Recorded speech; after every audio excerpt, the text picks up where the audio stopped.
that even mean, Bowers Game Corner?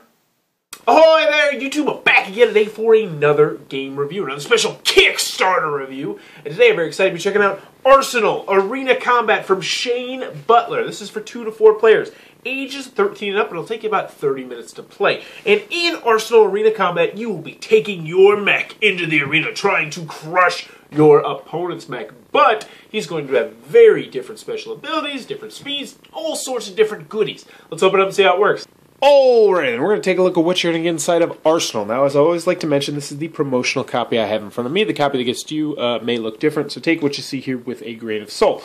Also, I want to mention I'm only going to be talking about the 2-player version of the game because that's all I got in the prototype is enough to play the 2-player version of the game.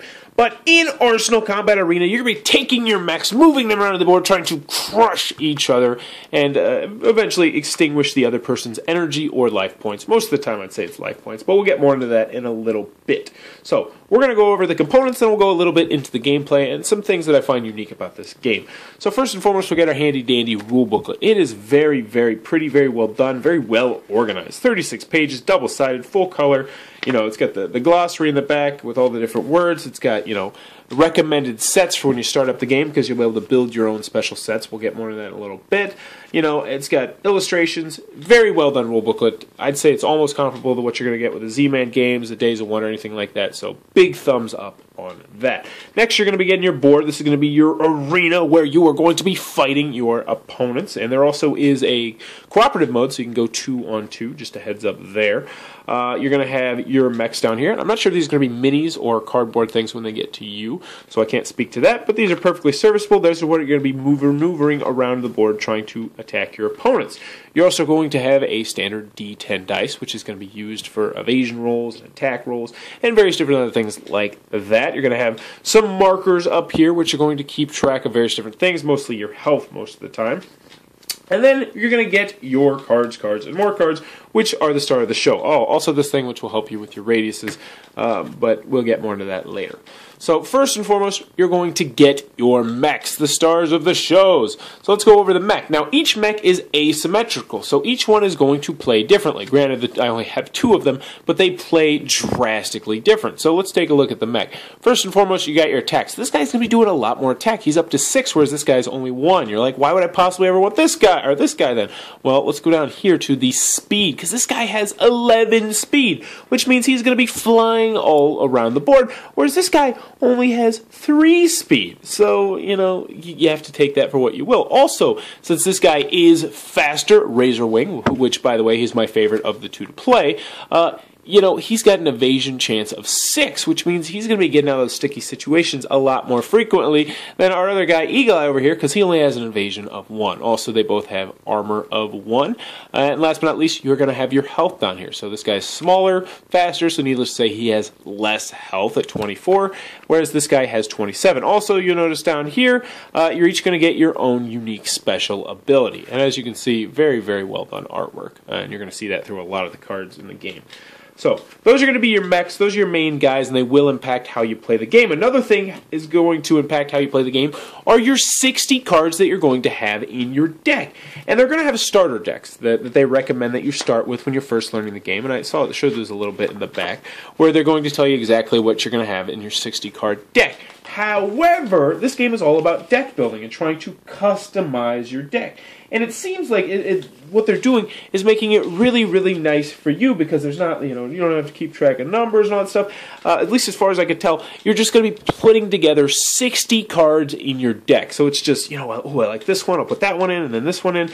We delved a little bit into the customization, but I have a feeling, you know, once you get all the cards, there's just going to be tons and tons and tons of options.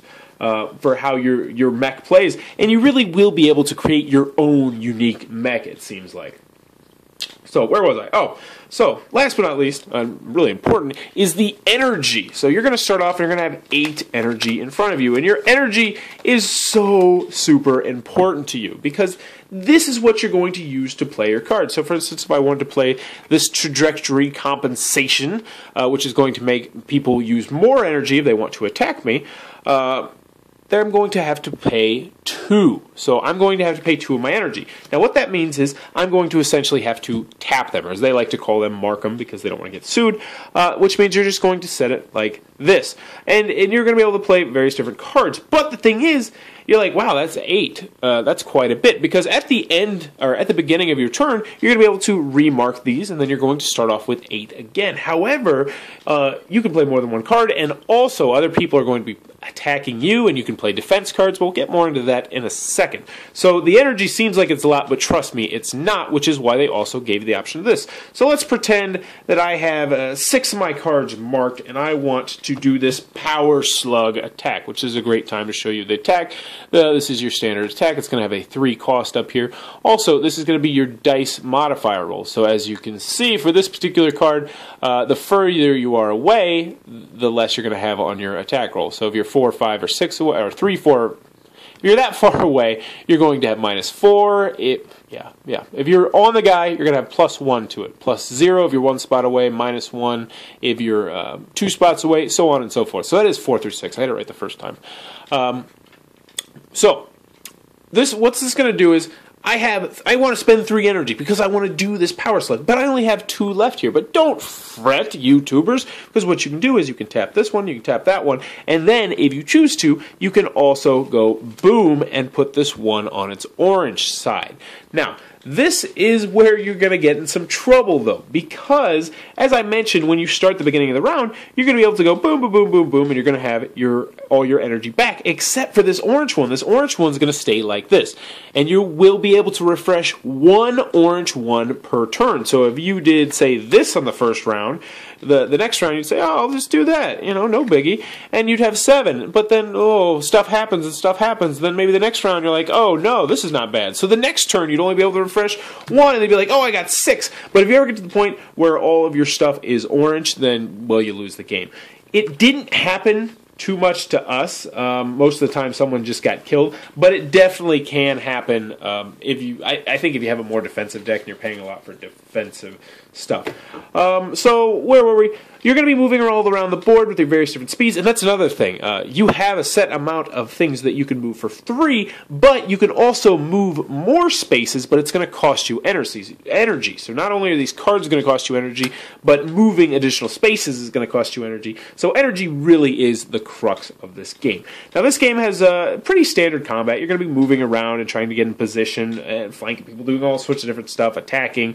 There's tons of different cards that modify various different things. There'll be hindrances and things that help you, all sorts of stuff. But the main thing that I really want to mention here is that when someone attacks you, so let's say I come up behind and I'm like, bam, I'm going to lay this down, this attack, everyone else at the table is going to have an opportunity to play 1 card before that happens. So they can play like a defense card or a modifier card, all sorts of different things, and it definitely can change the complexity of how an attack is going to unfold during a game. But other than that, you're going to be moving around the board, attacking until someone either runs out of all their energy, gets all flipped over, or, most of the time, once someone gets completely crushed, has too many damage markers on them, and dies. And that, in a nutshell, is how Arsenal is played. Alrighty then, Arsenal Combat Arena from Shane Butler. What am I photo? Let's go over the pros, let's go over the cons. First, on the con side, the game is not going to be for everybody for a variety of different reasons. The first reason is this is a head-to-head confrontational, I'm trying to kill you game. And I only was able to play the 2-player version of the game because I didn't have enough for the 3- and 4-player version of the game. But the 2-player version of the game is like that. My wife does not like those games, and she did not like this game. She doesn't like Summoner Wars or Mage Wars or this game, or any of those games where you're just pitted against each other and you have to kill each other for seemingly no reason. So if you don't like that, it might not be for you. Now, granted, I did mention, I believe in the middle of the review, there is a 4-player cooperative game, which you probably would like more. And I'm excited to try that mode out because I think that would be really neat. Also, if you have a larger gaming group, this one might not be for you. It says it's 2 to 4 players on the rule booklet, but the BGG page says it's 2 to 6 players. So be sure to check out the Kickstarter, because that is a pretty big different swing. You can have teams, different game modes, I don't know. But it says it's 2 to 4 players in this, so if you have a bigger gaming group, you might want to steer clear. Last, and this is the biggest con I do have about this game, is this is a game that yearns to be played on numerous times. It's not like a Ticket to Ride where you can get it out 2 or 3 times a year and you're going to have a great experience every time.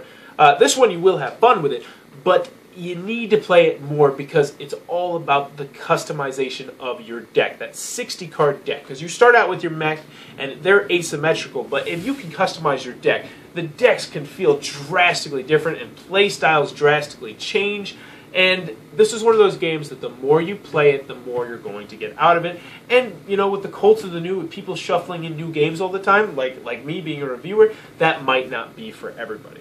Moving on to the pros, though, I liked it. I liked it quite a bit. Arsenal Combat Arena, definitely I'm going to give it a thumbs up. And there's a couple different reasons why. It had some really cool, unique mechanics. I liked how the energy worked a lot. And I more than other people I played with, got into a lot of trouble because they'd be like, yeah, I'm just going to flip over 4 energy. And they'd be like, oh, crap, next turn I'm just kind of just screwed a little bit.